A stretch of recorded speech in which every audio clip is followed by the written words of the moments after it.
So line 38, that cash reserve policy, this is the components that go into that on table B.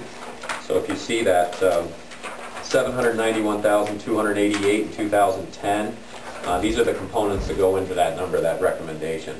The first line is O&M costs, your total operation and maintenance costs for that year.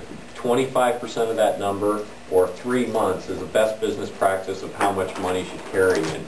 If you talk to some business owners, they will carry 1 month, 3 months, sometimes they'll carry up to 6 months, and that might be their only cash reserve policy.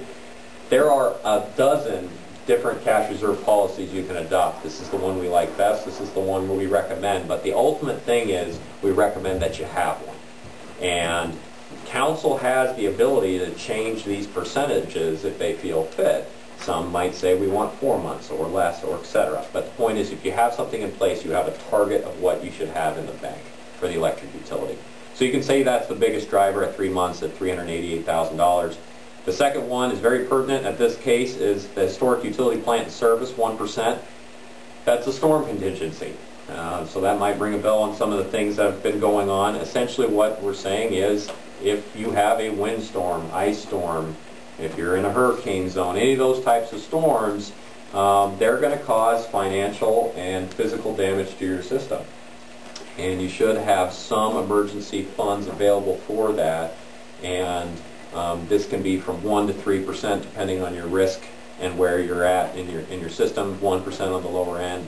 But before you can get FEMA money, before you can get insurance money, as you've seen and as you will probably see again, there is a gap and there's some time delay, so it's good to have some reserves. A neighbor of yours that I know very well had a huge outage for a long period of time and had to fire up emergency generation in their community centers and things like that. That costs money, and you want to have some funds available to do those type of things if you need it. There's everything down to, you might have to hire, in their case, they were almost thinking about hiring security at one point. So there's lots of little things to have as a storm contingency.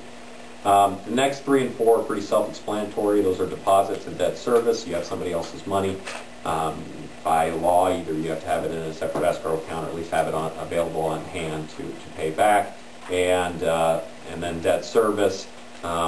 Same thing there. Right now there is no existing debt, although I will be recommending a line of credit and some existing borrowings for future capital projects. Lines 5 and 6 are the most, I guess, changing. You have the most window there to change, and that's what's going to make it change from year to year the most.